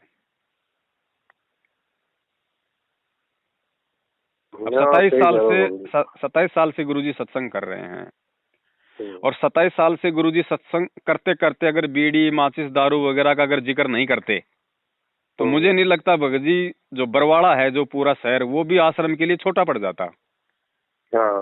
है ना, इतनी संख्या हो जाती है। लेकिन परमेश्वर ने नियम कंपलसरी कर दिए, तो लोगों ने ज्ञान तो सुना, लेकिन उस ज्ञान को अपने ऊपर लागू नहीं कर पाए कि भैया ये छोड़ देंगे तो फिर समाज में कैसे जिएंगे, रिश्तेदारों को कैसे खुश रखेंगे, अपनी मौज मस्तियां कैसे पूरी करेंगे। हैं, मेरा तो पार्टीबाजी करना बंद हो जाएगा। मेरा तो बहुत बड़ा ऑफिस है, मेरे को तो बड़ी बड़ी पार्टियों में जाना पड़ता है, बॉस लोगों की बात माननी पड़ती है, मेरा तो धंधा फेल हो जाएगा। उसको अपने ऊपर लागू करने में जोर आता है भगत जी। और जिसने लागू अपने ऊपर कर लिया भगत जी, वो है उस परमेश्वर के ज्ञान को स्वीकार करना। सुनना अलग चीज है, ज्ञान को स्वीकार करना अलग चीज है भगत जी। अच्छा भगत जी एक बात बताओ जी, हम लड़के की शादी कर रहे हैं जी, लड़का अनुपदेशी है, लड़के की मम्मी भी अनुपदेशी है, और जो लड़के के ससुराली हैं वो राधा स्वामी वाले। और भगत जी शादी ये मान के चलो हमारी तो कोई मांग नहीं थी, पर वो जो कुछ देना उन्हें दे रहे हैं जी। अब इसमें जैसे का हमारे हम मिलाप होते हैं, वो करने हैं या नहीं हमें? देखो भगत जी बात ऐसी है, अब आपने पूछा तो दास आपको बता रहा है। आप अकेले उपदेशी हैं, ना बच्चा उपदेशी है, ना आपका अन्य जो परिवार है वो उपदेशी है, ना ही सामने वाली पार्टी कोई उपदेशी है। ठीक है। अब आप कह रहे हैं कि सामने जो जो जो लड़की का पिता है वो अपनी मर्जी से अपनी बच्ची को कुछ देगा, जो भी मतलब गाड़ी घोड़े गहना गाठी जो भी दे। अब इसमें दो बातें हैं भगत जी। तो पहली बात तो ये है, आप परमेश्वर के बच्चे हैं और आपका परिवार यदि आपके कंट्रोल में है और शादी अगर आपकी देख रेख में हो रही है तो भगत जी आप उनको स्पष्ट मना कर दें, उनको पहले ही शादी से पहले ही आप उनको स्पष्ट मना कर दें कि भाई देखो मेरे घर में अगर आपने अपनी बच्ची को भेजना है तो मेरे घर में केवल सिंपल तरीके से आपने अपनी बच्ची को भेजना पड़ेगा। मेरे घर में परमेश्वर की दया से किसी चीज की कोई कमी नहीं है, 2 रोटी घर में बनती है तो पहले आपकी बच्ची को खिलाएंगे, बाद में हम लोग खाएंगे।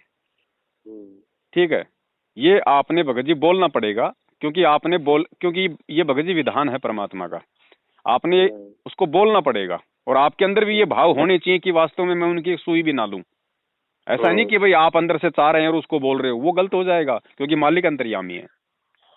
आपने उनको बोल दिया, ठीक है, और बोलने के बाद भी यदि वो नहीं मानते हैं तो भगत जी चूंकि आपका पूरा जो परिवार है वो आपका अनुपदेशी है, फिर अगर आप ज्यादा जोर जबरदस्ती करेंगे तो आपकी फिर परिवार में नहीं चलेगी।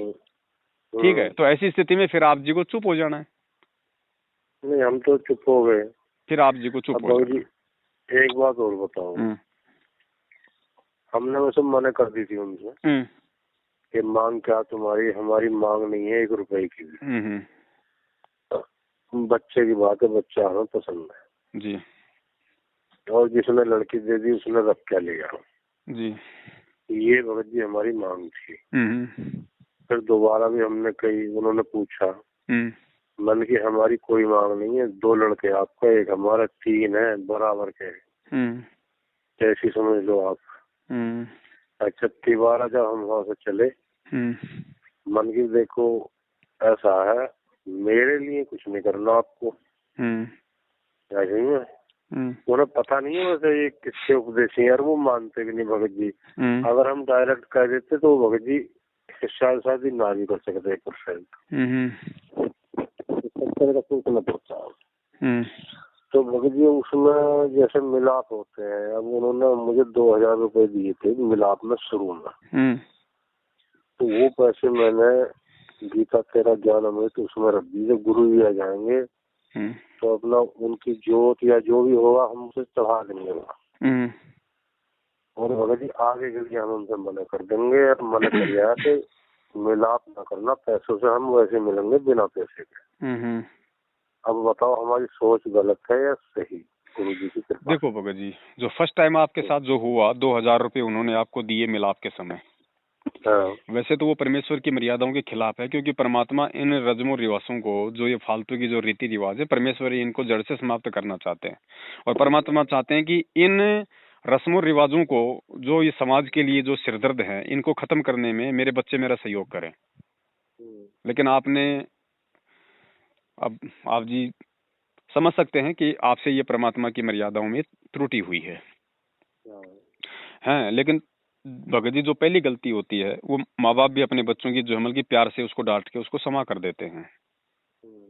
आपके भाव अच्छे थे, आप उनका सामना नहीं कर पाए, वो एक बात दूसरी है, क्योंकि थोड़ा सा ज्ञान का कहीं न कहीं मतलब कच्चापन था कि भाई आप उनका सामना नहीं कर पाए, आप उनके सामने खुल के नहीं बोल पाए, या उनको वापस अपनी जेब में रखने के लिए आप उनको विवश नहीं कर पाए। क्योंकि क्योंकि वो व्यक्ति और आप दोनों जो मतलब संबंधी, आप दोनों की पावर है बराबर। जब सामने वाला आपको अपनी जेब में डालने के लिए विवश कर सकता है, तो क्या आपके सिर पे जो है परमेश्वर का हाथ है, आपको ज्ञान है, क्या आप उसको अपनी जेब में वापस डालने के लिए विवश नहीं कर सकते थे?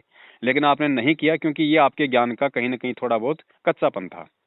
लेकिन आपने ये सोचा कि वे मैं जो है परमेश्वर को भेंट कर दूंगा।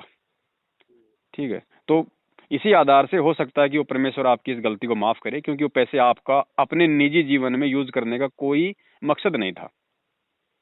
ठीक है, लेकिन आगे से भगत जी हमने ध्यान रखना पड़ेगा। अब आगे से हमने वो ऐसी कोई भी गलती नहीं करनी, क्योंकि जो गलती आप कर चुके वो कोई छोटी गलती नहीं थी भगत जी।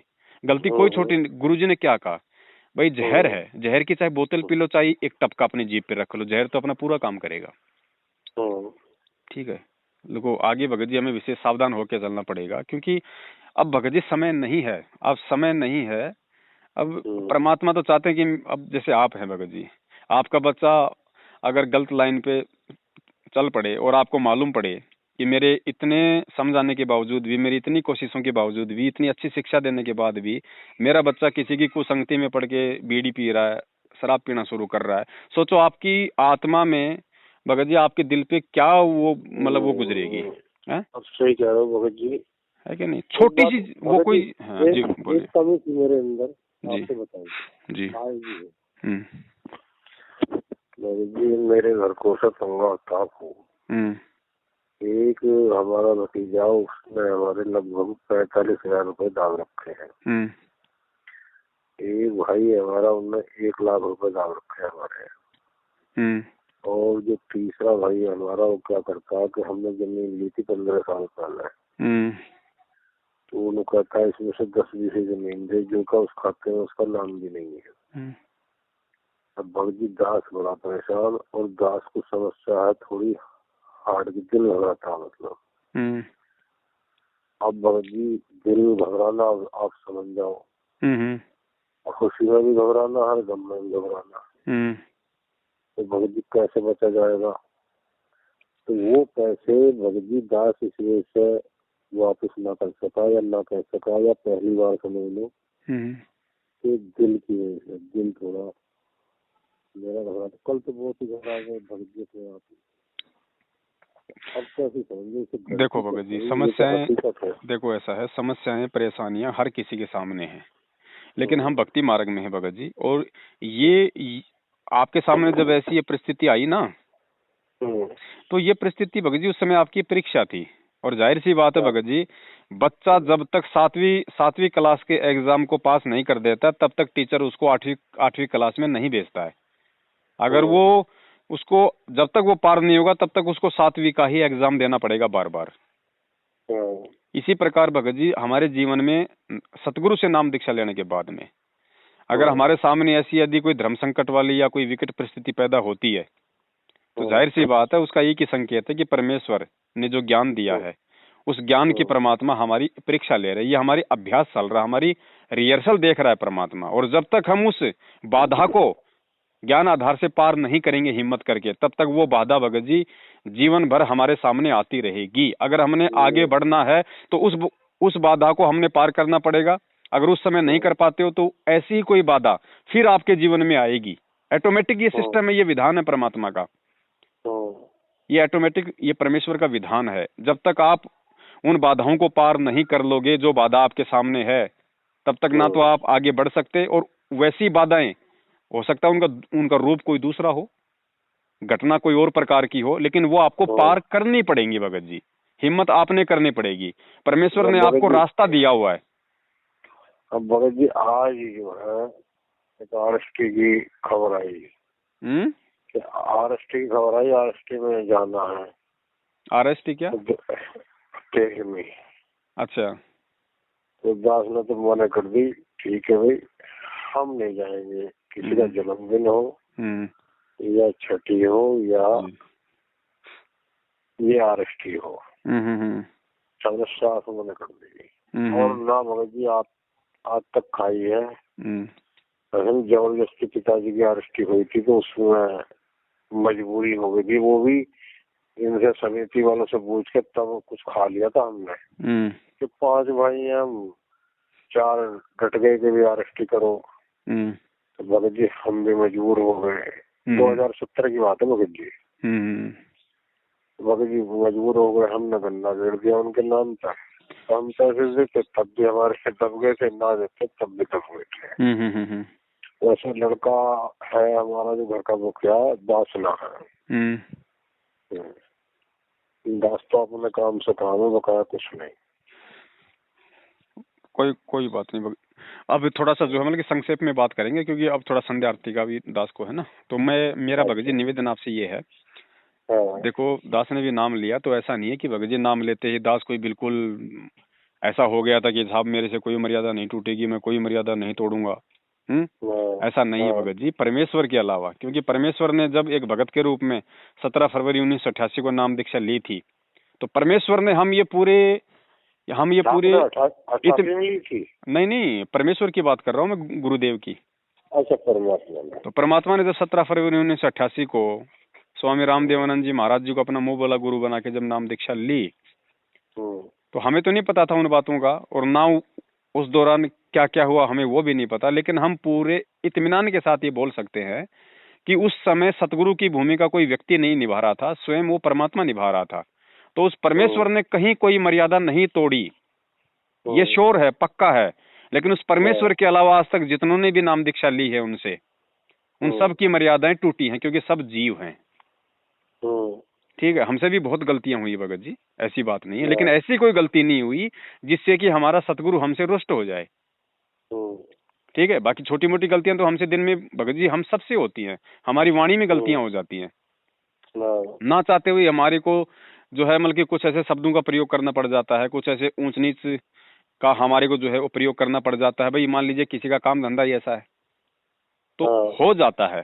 लेकिन उन बातों को छोड़ के जो मुख्य जो बातें हैं जो इस भक्ति मार्ग की, जो परमेश्वर ने बोल रखी हैं कि भाई एक तो अनुपासना हो गई, एक आपका ये नशा पता वगैरह हो गया, एक ये फालतू के जो ये आडंबर हैं जो ये समाज में जो ये चल रहे हैं, ये कुछ ऐसी चीजें हैं भगत जी जिनका हमको दृढ़ता से पालन करना पड़ेगा। और फिर भी गलतियां हो, देखो जी गलती तो होती है, पर भगत जी इन चीजों से बचे हुए हम, जैसे चोरी है, जारी है, जी जी जी, कोई वैसे चीज लेनी है देनी है, बीड़ी सिगरेट शराब, इन चीजों से भगत जी हाथ न लगाया। उसे दारू में तो भगत जी 25 साल पहले की बात है या 27 साल पहले कभी पी होगी, उसके बाद तो छुई भी ना। जी, अब जब से नाम लिया भगत जी बीड़ी वाली कहते तो नाम लेने से पहले उसी टाइम छोड़ दिया, त्याग दिया। जी जी, कोई मतलब नहीं है। तो भगत जी ये तो मर्यादा हमारी चल रही है, पर जो त्रुटि हो रही है यही हो रही थोड़ी सी। देखो ये हो रही है ना भगत जी, ये सारी जो त्रुटियां हैं, ये जो घाव हैं, ये परमेश्वर के ज्ञान से भरेंगे। जैसे जैसे हम इस भक्ति मार्ग में आगे बढ़ते जाएंगे, परमेश्वर के सत्संग सुनते जाएंगे, तो धीरे धीरे ऑटोमेटिक हमारी जो आत्मा है भगत जी, क्योंकि आत्मा की खुराक परमेश्वर ने सत्संग को बताया।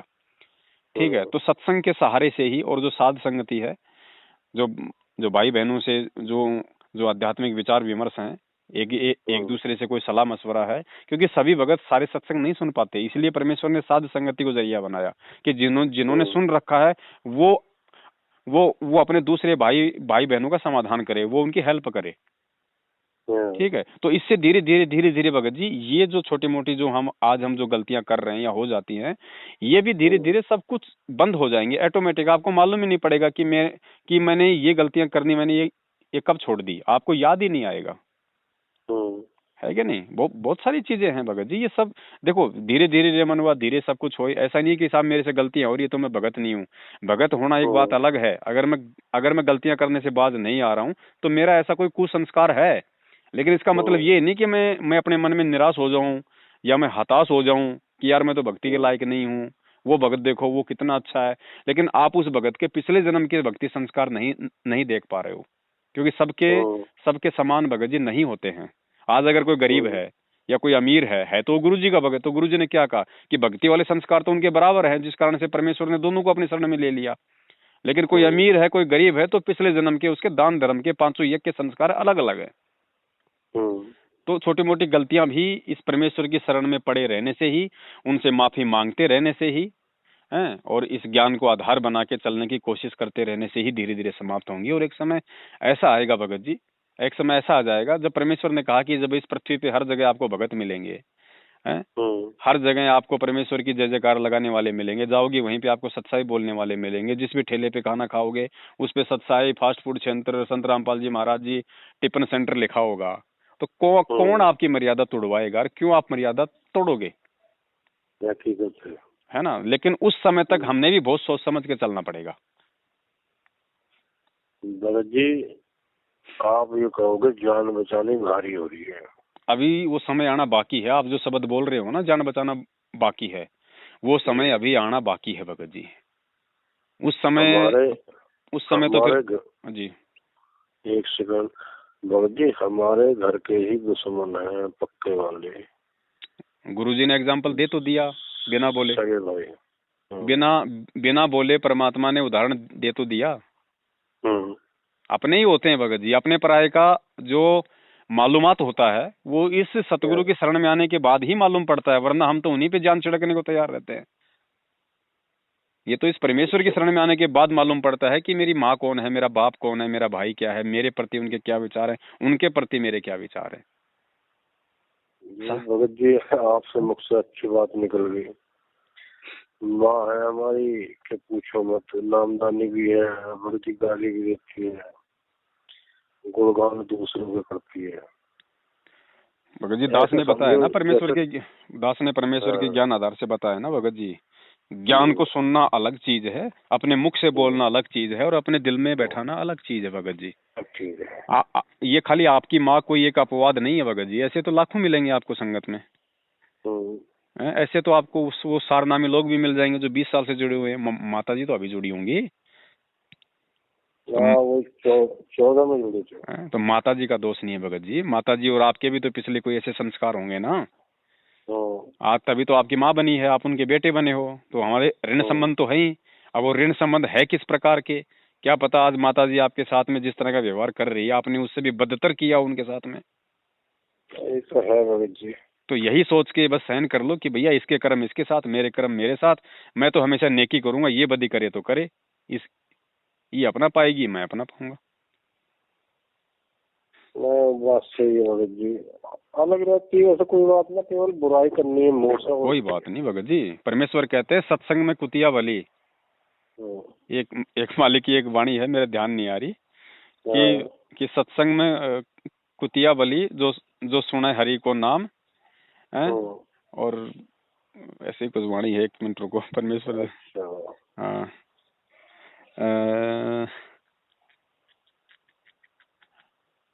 याद कर लो, आएगी परमेश्वर दया करेंगे भगत जी। सत्संग में कुतिया बली सुने हरि को ज्ञान, और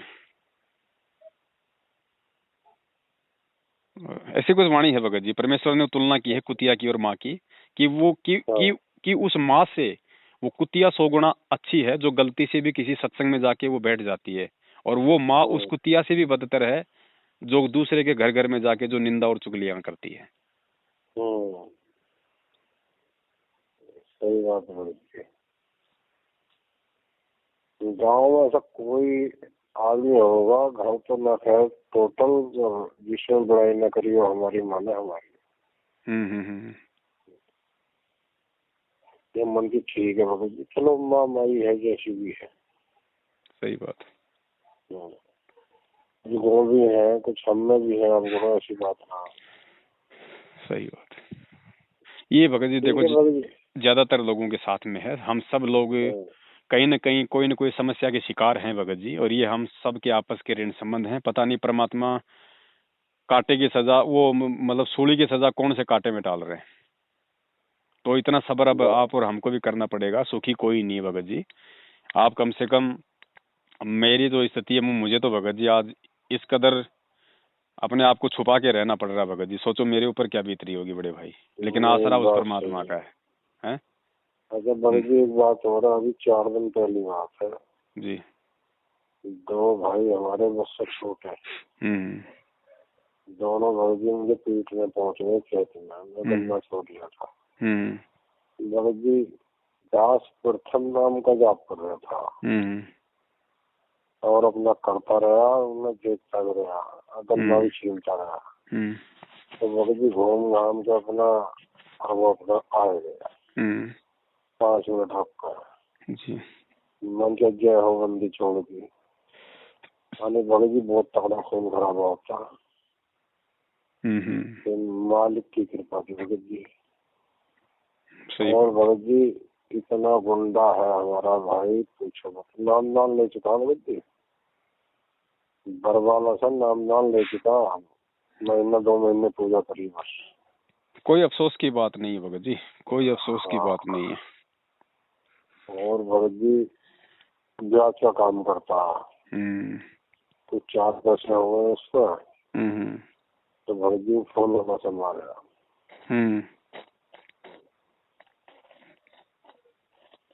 समझ सकता हूँ भगत जी। मैं तो इन सब चीजों का भोगी हूँ भगत जी। परिवार से तो नहीं पिटा, लेकिन परिवार से बढ़ के जो मेरे धर्म भाई हैं, जो गुरु भाई हैं, उनसे मैंने अच्छी तरह से लात घुसे खाए हैं भगत जी। मुझे पता है इन सब बातों का, है ना। अपना ये तो पता है, वीडियो देखी थी आपकी हमने जी। ऐसी बात नहीं, खून निकल लिया था आपका और शायद करण दास के भी। अरे करण दास से बात हो जाए आपकी? नहीं भगत जी, मेरी उनसे कोई बातचीत नहीं होती है। हालांकि परमात्मा ने दास के बुरे वक्त में उनसे कुछ मदद करवाई थी। उन्होंने मेरी मदद की थी 30-35 हजार रुपए की। वो उनका बड़प्पन था परमेश्वर की दया से। तो अब धीरे धीरे परमात्मा उनका भी हर महीने करके 5-5 हजार रुपये, तकरीबन उनका 15 हजार रुपये उनका हो गया है। हर महीने उनको 5-5 हजार रुपये दास दे रहा है। बस केवल पैसा देने तक ही दास सीमित है, उसके बाद कोई बातचीत नहीं। वो अपना खाता नंबर भेज देता है, दास उसको डाल देता है, बस इससे ज्यादा और कुछ नहीं भगत जी। अच्छा, क्योंकि देखो ऐसा है, अब ये समय और सांसें भगत जी बड़ी कीमती हैं। अब हमने ऐसे लोगों से बिल्कुल भी जाया नहीं करनी है, जिन लोगों को हम अच्छी तरीके से देख चुके हैं, हम उनको परख चुके हैं, और उनको परमात्मा ने भी उनको खूब मौका दिया, लेकिन वो नहीं संभले, नहीं सुधरे, अपनी हरकतों से बाज नहीं आए। तो अब भगत जी हमें उनसे किसी भी प्रकार का कोई आध्यात्मिक संबंध नहीं रखना है, चाहे कोई जी हो। भगत जी स्वयं इतना परेशान है कि पूछो मत। घर वालों की तरफ से, कोई भगत जी मैं भी परेशान हूँ, आप भी परेशान हो, खुद गुरुजी अपने घर वालों से परेशान है ना। हर व्यक्ति कहीं न कहीं किसी न किसी जो है उसका मतलब रोग से परेशान है भगत जी। अगर भगत जी सोएंगे तो सोएंगे जी, और आँख खुल गए तो टेंशन शुरू हो गई। कोई बात नहीं, परमेश्वर को याद करते रहो भगत जी। परमेश्वर को और कोई चारा नहीं है भगत जी, कोई चारा नहीं है। एक दूसरे को बोल के हम खाली ठीक है कुछ समय के लिए अपने मन की पीड़ा को थोड़ा वो कर सकते हैं, लेकिन ये कोई शांति का तरीका नहीं है। शांति का तरीका केवल उस परमेश्वर की भक्ति है, उसी से प्रार्थना है, उसी का गुणगान है, और कोई नहीं। अगर उनके हृदय को चेंज करेगा, अगर उनके मन को चेंज करेगा, उनके विचारों को चेंज करेगा, या आपको कोई दृढ़ता देगा, केवल सतगुरु है, सतगुरु का ज्ञान है, उनका सत्संग है। ठीक है, भगत एक दूसरे को, क्योंकि भगत भी कुछ कर नहीं सकता भगत जी, क्योंकि वो परमात्मा केवल भगत को मतलब निमित्त बना सकता है, कोई रास्ता दिखाने के लिए, कोई मार्ग दिखाने के लिए, और वो भी तो उस परमेश्वर ने दिखाया ना। तो करने वाला सब कुछ परमात्मा है। आप उनसे प्रार्थना करोगे, वही कोई न कोई हल निकालेगा, कोई न कोई रास्ता निकालेगा। जब परमेश्वर ने अच्छे अच्छों के भगत जी अजाजिल जैसों की वो कौन था, अजामिल था, कौन सा था जो शिकारी था। हाँ अच्छा हाँ अच्छों के हाँ, जो अच्छा महिला। अच्छों के परमेश्वर ने विचार बदल दिए, चेंज कर दिए भगत जी। ये कौन सा था वो डाकू रत्नाकर था जिसने वाल्मीकि जी उनको बोलते, जिन्होंने रामायण लिखी थी, वो आदमी की गर्दन उड़ा दिया करता था और बाद में उसी से परमात्मा ने रामायण लिखवा दी। तो मालिक क्या नहीं कर सकता भगत जी। वो राजा को रंग, रंग को राजा, साधु को गुंडा, गुंडे को साधु 2 मिनट में बना दे। हकीकत है भगत और जी। मर्यादा में रहेंगे, परमेश्वर के दास बन के रहेंगे तो भगत जी ऐसी कोई आपत्ति परमात्मा नहीं आने देगा। बाकी तो परमात्मा ने खुद अपने ऊपर सारे उदाहरण पेश करके दिखा दिए भैया कि देखो मेरे साथ आज इस लोक में क्या बीत रही है और तुम इस लोक में जो है मतलब बिल्डिंगें ठोकने की सोच रहे हो। मेरा तो बना भगत बनाया, जी, मेरा तो मेरे शेरू कि भाई भगत जी कि भाई बात का हाँ कोई दिन कोई हफ्ता खाली नहीं जाता। भगत जी मैं एक चीज बोल देता हूँ, फिर पता नहीं मुझे याद रहे ना ना रहे। हाँ बताओ बताओ। हालांकि मैं ये बात इसलिए नहीं कह रहा कि भाई मेरे पास इतना पैसा नहीं है कि मैं अपना कोई मकान बना सकूं, नहीं। कोई ये ना समझे हाँ कि भाई पवन दास के पास 2 कौड़ी नहीं है तो इसलिए ये बात कर रहा है। ये हाँ आध्यात्मिक क्षेत्र है भगत जी। परमेश्वर का खुद का घर उजड़ा हुआ है। वैसे तो परमेश्वर का घर पूरी सृष्टि है, लेकिन एक हाँ लीलामय तरीके से परमात्मा जिस आश्रम में रहा करते थे वो हाँ परमेश्वर का अपना घर था। हम उसको कह सकते हैं, आश्रम को अपना घर कह सकते हैं। हाँ परमेश्वर का, हमारे बाप का खुद का आंगन उजड़ा हुआ है और उनकी अनुपस्थिति में यदि आज कोई महल ठोक रहा है, कोई बिल्डिंग ठोक रहा है, कोई 2 मंजिला ठोक रहा है, उसमें मार्बल चिप्स लगा रहा है भगत जी, वो परमेश्वर की आत्मा, उसको मत समझना आप, क्योंकि उसके हृदय में वो कसक नहीं है अपने गुरु के प्रति और इस भक्ति के प्रति। हाँ परमेश्वर को इस हाल में देख के भगत जी, यदि कोई व्यक्ति यदि सांसारिक रस्मों रिवाज में, सांसारिक रास लीलाओं में और अपनी मौज मस्तियों में उलझा हुआ है, आज भी अगर कोई कहता है कि भाई मौसम अच्छा, चलो मसूरी घूम के आते हैं, वो दास कहता अपने आप को सतगुरु रामपाल जी महाराज जी का, वो दास नहीं भगत जी, वो अपने गले में फांसी लगा रहा सही कह रहे हो भगत जी। है कि नहीं भगत जी। कैसे कैसे हम ये सब कुछ कर सकते हैं भगत जी, कैसे नहीं कर सकते। हमारा बाप नीचे भगत जी चटाई बिछा के सोता है, पता नहीं वहां पे वो फर्श भी फूटा हुआ होगा। जेल में क्या होता है मैं जाके आया हूँ, मुझे पता है कैसा वहां पे रहन सहन है, कैसा क्या है वहां पे। दास भी रहता 2 बार भगत। फिर ऐसी स्थिति में भगत जी हम यहाँ पे मौज मस्तियों के बहाने ढूंढ रहे हैं, ये नहीं चलेगा भगत जी। तुम करते रहो, वो परमात्मा कुछ नहीं कहेगा। आज चाहे अपन को गालियां निकालो, खूब निकालो गालियां, कुछ नहीं कहेगा तुम्हें। लेकिन जब वो समय आएगा तब वो कहते ना, राम किसी को मारे नहीं, मारे तो हत्यारा राम, अपने आप ही मर जाएंगे कर कर खोटे काम। तो ये खोटे काम है सतगुरु की अनुपस्थिति में यदि इस तरीके से कोई चल रहा है तो। ठीक है भाई, अपने रहने के लिए आदमी को अपना बंदोबस्त करना आवश्यक है। दास ये नहीं कह रहा, दास ने जो बात कही उसको ध्यान देना, आवश्यकता से ज्यादा भगत जी। अगर आपके पास में, मान लीजिए आप गुरु जी के भगत हैं और आपके पास में करोड़ों रुपया है भगत जी, तो भी आप उस रुपए से आलीशान बिल्डिंग इस समय नहीं ठोक सकते। 13वें पंथ में आने के बाद में, इस पंथ में आने के बाद में आपको वो कहावत याद करनी पड़ेगी, परमात्मा की घर तो 3.5 हाथ गणा तो पूर्ण 4, अर्थात जितनी आपको आवश्यकता है। अगर 2 बच्चे हैं आपके और आप अगर पति पत्नी हो तो भैया आपको कितने कमरों की आवश्यकता है, बस मैक्सिमम। इससे ज्यादा नहीं कि ऊपर का बना दूंगा किराए पे दे दूंगा, बैठे बैठे किराया आएगा, ये नहीं चलेगा इस भक्ति मार्ग में। ये तो सही है बात। नहीं तो भगत जी नहीं होगा, बिल्कुल नहीं होगा। वो देख रहा है, वो रिहर्सल देख रहा है, कुछ नहीं। वो रिहर्सल वो केवल यही देख रहा है भगत जी कि मेरी गैर मौजूदगी में मेरे बच्चे क्या कर रहे हैं। अगर मैं चला जाता इस बरवाला कांड में, मान लो मैं शरीर छोड़ देता, मैं सतलोक चला जाता, तो मेरे पीछे से मेरे मारक को ये किस कदर हैंडल करते, किस कदर ये चलाते। बस वो इसी चीज की रिहर्सल देख रहा है, कुछ नहीं कर रहा। और वो उसके जेल में बैठने का मुख्य कारण सिर्फ यही है। जिन आत्माओं के लिए वो आया है, वो आत्माएं परमेश्वर के वचन को फॉलो करती हैं या नहीं करती हैं, परमेश्वर के वचन को अपने दैनिक जीवन में, दैनिक अपनी दिनचर्या में वो उतार रहे हैं या नहीं उतार रहे हैं। बाकी परमेश्वर के लिए कोई बाधा नहीं है कि वो बाहर आए, सबको सार नाम दे, सार शब्द दे, आशीर्वाद दे, तो ही वो जीव पार होगा। वो तो अब आज के बाद अगर दर्शन भी ना दे तो भी वो तो पूरी सृष्टि को पार कर दे। अरे सतलोक में उन्होंने कौन सा जो है मतलब भाई, परमेश्वर ने उस तरीके से हमारे को भेजा था यहाँ पे। परमेश्वर ने एक दुर्गा के मार्फत सबको भेज दिया यहाँ पे, क्या किसी को अलग अलग भेजा था परमात्मा ने? हकीकत है। एक को बोल दिया जा भाई तुम जाओ अपने अपने घर पे, और इन सब के नंबर मेरे कंप्यूटर में आ गए, सारे के सारे को अपने मेमोरी कार्ड में डाल के, और वो मेमोरी कार्ड वो दुर्गा को समा दिया, ले भाई जितने जरूरत उतने अपने निकालती रहना। वो क्या नहीं, जो सतलोक में बैठा बैठा हमें यहाँ भेज सकता है, क्या वो सतलोक में बैठा बैठा हमें यहाँ से वापस नहीं ले सकता? भगत जी सब कुछ दिया था मालिक ने, भूल गए, माफी दे दिया था कि जाओ। यही तो ऐसा मौका फिर मिलेगा नहीं दोबारा भगत जी। ये भगत जी अंतिम चांस है, अंतिम चांस। सतलोक की गलती परमात्मा पता नहीं उन्होंने कैसे भुलाई, वो भुलाने योग्य गलती नहीं थी हमारी, वो इतनी बड़ी वो गद्दारी थी अपने बाप के साथ में।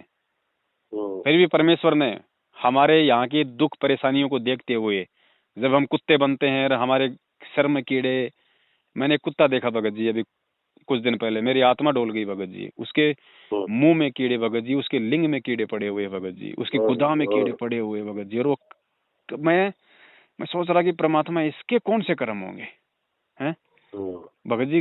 पूरी रूह कांप गई भगत जी। तो भगत जी जब ऐसी स्थिति में परमात्मा ऊपर से हमें देखता ना, तब उसको रोना आता है भगत जी। दिन खाली चला जाता है, हफ्ता खाली हो जाता है जिस दिन का आंसू लाते हो। अब हम बच्चे को भगत जी मार पीट के उसकी किसी भी गलती पे हम उसको घर से तो निकाल देते हैं, मान लो है? लेकिन एक दिन तो बहुत दूर की बात है, जब रात होने लगती है तो टेंशन हो जाती है कि रात को नालायक रहेगा कहाँ पे, क्या खाएगा, सर्दी है, पता नहीं उसने कपड़े भी पहन रखे थे कि नहीं पहन रखे थे। और वो परमात्मा कहता है कि मैं तो, तू बाप होके इतनी टेंशन कर रहा है, तेरे से तो तेरी औरत उसको 100 गुना ज्यादा प्यार करती है, और तेरी औरत से 1000 गुना ज्यादा प्यार मैं अपने भगत को करता हूँ। इसलिए भगत जी वो परमेश्वर, वो दयालु आज सब कुछ भुला के भगत जी आज यहाँ आया हुआ है। और फिर उसके साथ में हमने क्या कर दिया, और फिर हम क्या कर रहे हैं आज? 27 साल हो गई भगत जी, क्या कभी उन्होंने जिक्र किया परमेश्वर ने गंदी राजनीति का अपने सत्संगों में, अपने विचारों में किसी को आदेश दिया? नहीं किया भगत जी ना। अरे जो आदमी आज ये कहता है ना कि भगत जी शादी आ गई है, भात आ गया, छूचक आ गया है, भगत जी मैं जाऊं कि नहीं जाऊं, ये बहुत बड़ी कमजोरी है उसकी बोलना। अरे मुझसे क्या बोल रहा है भाई? अपने तू जिसको अपना हीरो मानता है, जिसको अपना गुरु मानता है, जिसको अपना आदर्श मानता है, उसका जीवन देख। क्या तेरा गुरु तू जब से अपने गुरु को जानता है, क्या जब से तू अपने गुरु को जानता है, क्या तब से तेरी नजर में ये आया या सुनने को आया कि तेरा गुरु किसी के बात में गया हो, तेरा गुरु किसी की शादी में शिरकत करने गया हो, तेरे गुरु ने कभी कोई पिंड भरे हो? हालांकि अगर वो कर भी दे तो दोष उस पे नहीं लगेगा, क्योंकि वो परमेश्वर है, वो कर्मों से दूर है। लेकिन फिर भी वो हमें शिक्षा देने के लिए कि जैसा गुरु करेगा वैसा ही तो चेला करेगा। अच्छा भगत जी, ये पिंडों की बात आती है, तो पिंडों में ये तो उपदेशी के लिए है, अनुपदेशी के लिए तो कुछ भी करो। जगत तो कर ही रहा है, हम उसको क्या बोल रहे हैं भगत जी? जगत के लिए थोड़ी नियम है, वो तो गुरु जी कहते हैं जो बच्चे का स्कूल में एडमिशन होता है नियम उसके ऊपर लागू है, बाकी चाहे गधे पे बैठ के घूमो बाहर, टीचर थोड़ी कुछ बोलेगा उसको। हकीकत है। तो हम परमेश्वर के आध्यात्मिक स्कूल में भगत जी, नियम हमारे ऊपर होंगे ये। बिल्कुल सही कह रहा हूँ। हालांकि परमेश्वर ने गरीबदास जी महाराज जी की वाणी का हवाला देते हुए कहा है कि भाई ये पिंड दान करने से उसकी जो मन की भूत योनि छूट जाती है। लेकिन ये जगत वालों के लिए है, भगतों को जब भूत बनना ही नहीं तो काहे की पिंड भरने, काहे की योनि। हकीकत है, सच्चाई है। अब जो बीमार होगा डॉक्टर उसी को तो परहेज बताएगा, बाकी तो दुनिया अपना खा पी रही है, मौज कर रही है, उनको क्या लेना देना। बिल्कुल। चलो ठीक है बड़े भाई, संध्या आरती परमेश्वर करवाएं, टाइम हो गया है ना। जय हो बंदी छोड़ के।